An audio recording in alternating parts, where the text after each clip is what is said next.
আমাদের মাননীয় প্রধানমন্ত্রী সম্প্রতি চীন সফর করেছেন। আমি আপনার মাধ্যমে মাননীয় স্পিকার আমি জানতে চাই চীনের কাছ থেকে আমাদের ঋণের কোনো আশ্বাস আমরা পেয়েছি কিনা, পেয়ে থাকলে সেই ঋণের আশ্বাসের পরিমাণ কত, কিংবা বাংলাদেশে তারা কোনো বিনিয়োগ করবে কিনা এরকম কোনো আশ্বাস এসছে কিনা সেটাও আমি আপনার মাধ্যমে জানতে চাইছি। মাননীয় সদস্য রুমিন ফারহানা, ব্রাহ্মণবাড়িয়া 2, সময় 2 মিনিট। মাননীয় স্পিকার, আপনাকে ধন্যবাদ। মাননীয় স্পিকার, প্রতি বছরই বাজেট দেওয়ার সময় আমরা নির্ঝরের মতন স্বপ্ন দেখি এবং সারা বছর ধরে সেই স্বপ্নভঙ্গের ফল আমাদের ভোগ করতে হয়। মাননীয় স্পিকার, এই বাজেটে ব্যয় ধরা হয়েছে 9,38,000 কোটি টাকা, আয় মাত্র 6,95,000 কোটি টাকা, ঘাটতি 2,43,000 কোটি টাকা।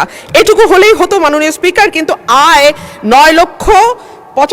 6,95,000 কোটি টাকার যে লক্ষ্যমাত্রা ধরা হয়েছে সেটা কোনো বছরই এই আয় রাজস্ব আদায় করা যায় না।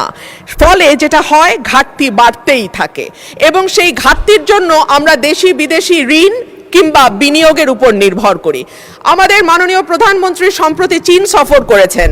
আমি আপনার মাধ্যমে মাননীয় স্পিকার আমি জানতে চাই চীনের কাছ থেকে আমাদের ঋণের কোনো আশ্বাস আমরা পেয়েছি কিনা, পেয়ে থাকলে সেই ঋণের আশ্বাসের পরিমাণ কত, কিংবা বাংলাদেশে তারা কোনো বিনিয়োগ করবে কিনা এরকম কোনো আশ্বাস এসছে কিনা সেটাও আমি আপনার মাধ্যমে জানতে চাইছি।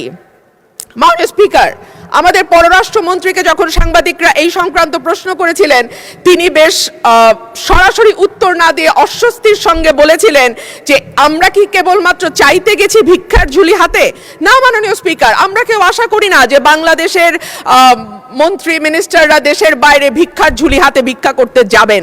তবে একই সঙ্গে বাস্তবতার ব্যাপারে চোখ বন্ধ করে থাকলেও তো হবে না, কারণ আমাদের ঘোষিত ঘাটতি হচ্ছে 2,43,000 কোটি টাকা এবং সেই একই সঙ্গে গত 4 বছর ধরে বাংলাদেশে চলমান উচ্চ মূল্যস্ফীতি, অর্থনৈতিক প্রবৃদ্ধির মন্থর গতি, বেসরকারি বিনিয়োগের স্থবিরতা, রাজস্ব আহরণে বড় ঘাটতি, খেলাপি ঋণের বৃদ্ধি, ব্যাংকের তারল্য সংকট, জ্বালানি সরবরাহে অব্যাহত সীমাবদ্ধতা ইত্যাদির মুখোমুখি চলছি আমরা। সুতরাং